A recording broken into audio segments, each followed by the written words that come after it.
सबसे पहले इस संवाददाता सम्मेलन में आए हुए मैं अपने सभी पत्रकार साथियों का, और मैं देख रहा हूं कि कुछ ऐसे दोस्त भी हैं जगह की कमी के चलते कमरे में आ नहीं पाए हैं, लेकिन सुन रहे हैं बाहर खिड़कियों से।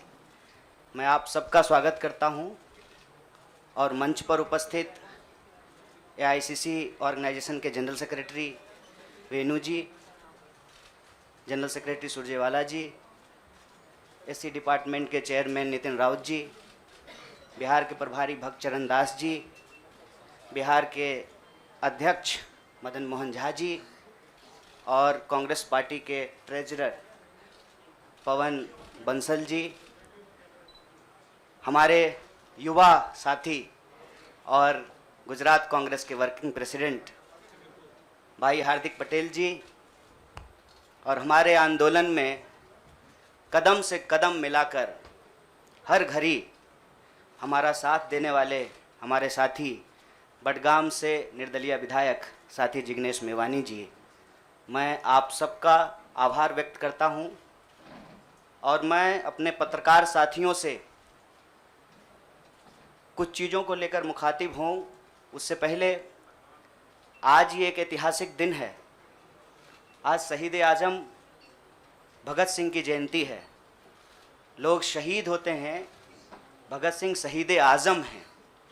शहीद आज़म इसलिए हैं कि आज हम लोग जहां माल्यार्पण करने के लिए गए थे, शहीद पार्क, वो शहीद पार्क एक ऐतिहासिक पार्क है।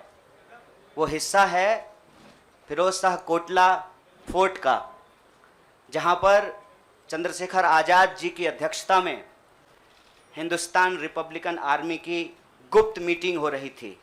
अंग्रेज़ों के ज़माने में क्रांतिकारी छुपकर मीटिंग किया करते थे। नौजवान तरुण भगत सिंह एक प्रपोजल लेकर के आए कि हिंदुस्तान रिपब्लिकन आर्मी का नाम अब हिंदुस्तान सोशलिस्ट रिपब्लिकन आर्मी होना चाहिए। यह ऐतिहासिक क्षण, वो ऐतिहासिक भूमि और हमारे युवाओं के आइकन शहीद आजम भगत सिंह को हम अपना नमन प्रस्तुत करते हैं। आज एक दुखद घटना भी हमारे ज़िले में हुई है। वज्रपात के चलते 2 बच्चियों का निधन हो गया है।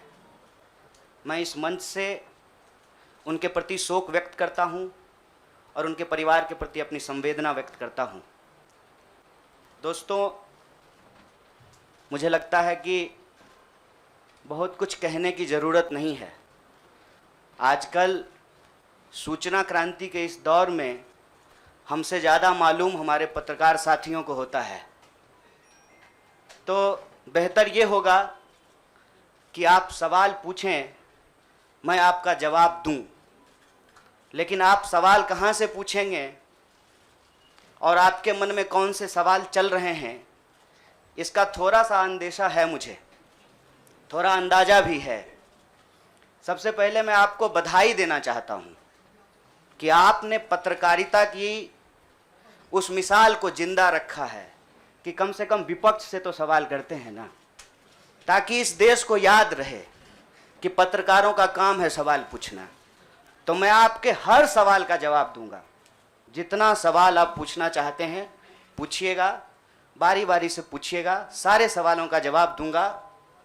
बस एक सवाल का जवाब जो मुझे लगता है कि आप सबके मन में होगा कि आप कांग्रेस पार्टी क्यों ज्वाइन किए हैं, उस सवाल का जवाब दे करके मैं हमारे जो अध्यक्ष हैं उनकी तरफ मुखातिब होऊंगा, माइक उनको समर्पित करूंगा। मैं कांग्रेस पार्टी इसलिए ज्वाइन कर रहा हूं कि मुझे यह महसूस होता है कि इस देश में कुछ लोग, वो सिर्फ लोग नहीं हैं, वो एक सोच है। वो इस देश की सत्ता पे ना सिर्फ काबिज हुए हैं, इस देश की चिंतन परंपरा, संस्कृति, इसका मूल्य, इसका इतिहास, इसका वर्तमान और इसका भविष्य खराब करने की कोशिश कर रहे हैं। वो जो सोच है, उस सोच के बारे में आप अपने आप समझ जाएंगे, क्योंकि कहीं मैंने पढ़ा था कि आप अपने दुश्मन का चुनाव कीजिए, अपने विपक्ष का चुनाव कीजिए, दोस्त अपने आप बन जाएंगे। तो हमने ये चुनाव किया है। हम इस देश की सबसे पुरानी पार्टी, सबसे लोकतांत्रिक पार्टी, मैं जोर दे करके बोल रहा हूं लोकतांत्रिक पार्टी, ताकि आप लोग परिवारवाद पे सवाल जरूर कीजिएगा। लोकतांत्रिक पार्टी में हम इसलिए शामिल होना चाहते हैं कि हमको लगता है, और सिर्फ हमको नहीं लगता है, इस देश के लाखों करोड़ों नौजवानों को यह लगने लगा है कि अगर कांग्रेस नहीं बचा तो देश नहीं बचेगा। और यह बात मैं आपको स्पष्ट कर देता हूं, देश में प्रधानमंत्री अब भी हैं, देश में प्रधानमंत्री इससे पहले भी थे, देश में आगे भी प्रधानमंत्री होते रहेंगे। लेकिन आज जब हम लोग श्री राहुल गांधी जी के उपस्थिति में फॉर्मली कांग्रेस पार्टी का फॉर्म भर रहे थे, तो साथी जिग्नेश ने संविधान की कॉपी दी और हमने उनको भगत सिंह, गांधी और अंबेडकर की तस्वीर प्रस्तुत किया, क्योंकि हमारा यह मानना है कि आज इस देश को भगत सिंह की वीरता की जरूरत है, भगत सिंह के साहस की जरूरत है। आज इस देश को अंबेडकर की समानता की जरूरत है, और आज इस देश को गांधी की एकता की जरूरत है। गांधी जब कहते हैं रघुपति राघव राजा राम, पतित पावन सीताराम, ईश्वर अल्लाह तेरो नाम, सबको सन्मति दे भगवान, ये गांधी की एकता है। जब अंबेडकर कहते हैं कि किसी भी समाज का मूल्यांकन वहां महिलाओं की क्या स्थिति है इस बात से होगा, तब वो समानता की वकालत कर रहे होते हैं। मैं नहीं मानता हूं कि डॉक्टर बाबा साहब भीमराव अंबेडकर किसी एक समुदाय के नेता थे।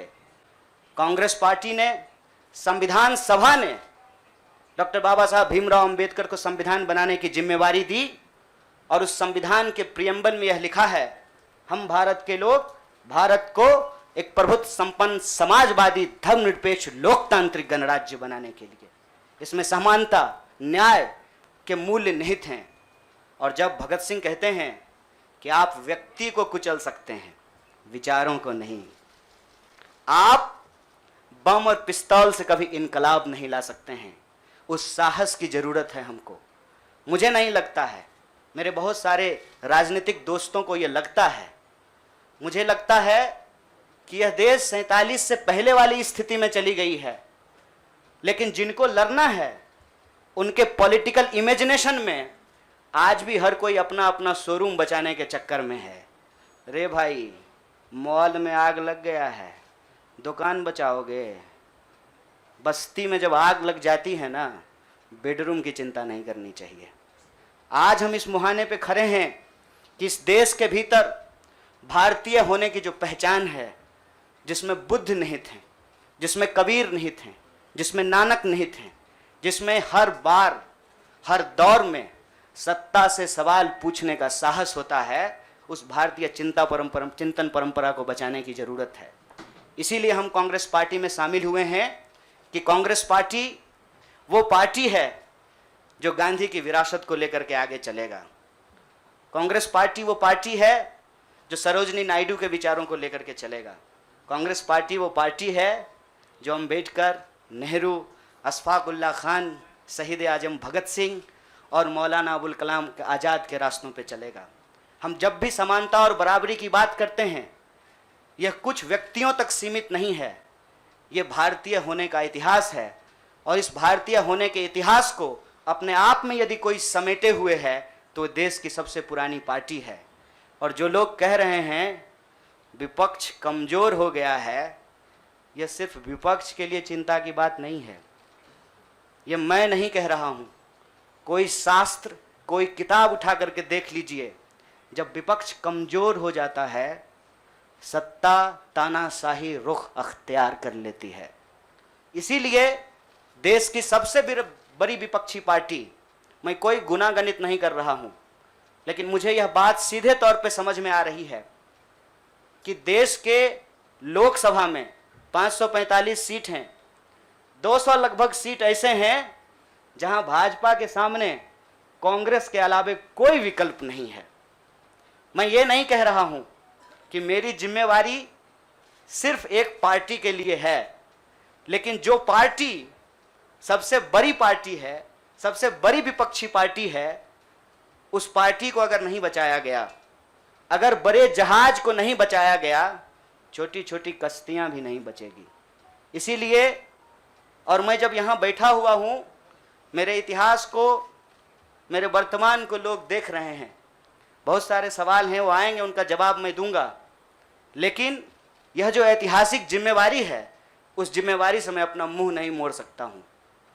मैं जहां पैदा हुआ, जिस पार्टी में पला बढ़ा, उसके प्रति मैं आभार व्यक्त करता हूं। उसने मुझे सिखाया, पढ़ाया, लड़ने का जज्बा दिया है। लेकिन उस पार्टी के साथ साथ मैं उन लाखों करोड़ों लोगों को भी धन्यवाद देना चाहता हूं जो किसी पार्टी से जुड़े हुए नहीं थे। अपने स्कूल के व्हाट्सएप ग्रुप में जब हम लोगों के ऊपर अनावश्यक आरोप मढ़े जाते हैं तो अपने दोस्तों से लड़ रहे थे, अपने घरों में डिनर टेबल पर लड़ रहे थे। लोगों की दोस्तियां टूट गई हम लोगों के आंदोलन के समर्थन में, और मैं मजाक नहीं कर रहा हूं, लोगों के डिवोर्स तक हो गए। ये जो देश में एक वैचारिक संघर्ष छिड़ा है, उस वैचारिक संघर्ष को कांग्रेस पार्टी ही नेतृत्व दे सकती है, यह हमारा भरोसा है। और मैं ये उम्मीद करता हूं कि हमारे देश के जो लाखों करोड़ों नौजवान आपके माध्यम से सुन रहे हैं, उनसे भी मैं आग्रह कहता हूं, दीवार पर बैठकर टुकुर टुकुर मुंह ताकने का वक्त नहीं है। ये अर्जेंसी का टाइम है, और इस अर्जेंसी के टाइम पे दीवार पे बैठ करके दायां जाएं कि बायां जाएं, ये मत सोचिए। जब आप जंग में होते हैं तो आपके पास जो अवेलेबल चीजें होती हैं, आप उससे मुकाबला करने की कोशिश करते हैं। कांग्रेस पार्टी एक बड़ी जहाज है। अगर कांग्रेस पार्टी बचेगी तो हमारा मानना है इस देश के लाखों करोड़ों नौजवानों की आकांक्षाएं बचेंगी, गांधी की मीमांसा बचेगी, भगत सिंह के सपनों का भारत बचेगा, और डॉक्टर बाबा साहब भीमराव अंबेडकर की समानता का भारत का निर्माण संभव हो पाएगा। इसी आशा और उम्मीद के साथ मैं इस पार्टी से जुड़ा हूं, और मुझे पूरा भरोसा है कि कांग्रेस पार्टी जो अपने आप को एक लोकतांत्रिक पार्टी कहती है, आज़ादी के साथ, अपनी पूरी मुखरता के साथ सत्ता से सवाल पूछना और लोगों के हक के लिए लड़ना भिड़ना संघर्ष करने में हमारे साथी रहेंगे, हमारे सहयोगी रहेंगे। और ये परिवार संघ परिवार नहीं, वो क्या परिवार जो परिवार छोड़कर परिवार बनाना पड़े, वो परिवार जो आपको परिवार छोड़ने के लिए नहीं कहता है, कहता है कि अपने परिवार में रहिए। अरे महात्मा गांधी कस्तूरबा गांधी को लेकर के अंग्रेजों से लड़ गए, बताइए इनको अपना घर छोड़ना पड़ा। कोई जरूरी है क्या? घर परिवार के साथ रहना है। डॉक्टर बाबा साहब भीमराव अंबेडकर भी अपने परिवार के साथ रहते थे। आप जितने बड़े लोग हैं उनका इतिहास उठा करके देख लीजिए, सब लोग अपने परिवार के साथ रहते थे। वो परिवार छोड़ करके बनने वाला परिवार नहीं। न्याय, बराबरी और संघर्ष के लिए इस परिवार में मैं शामिल हुआ हूं। सभी सदस्यों के प्रति, देश के अंदर फैले हुए लाखों करोड़ों कार्यकर्ताओं को अपना आभार व्यक्त करता हूं। बहुत बहुत शुक्रिया, बहुत बहुत धन्यवाद।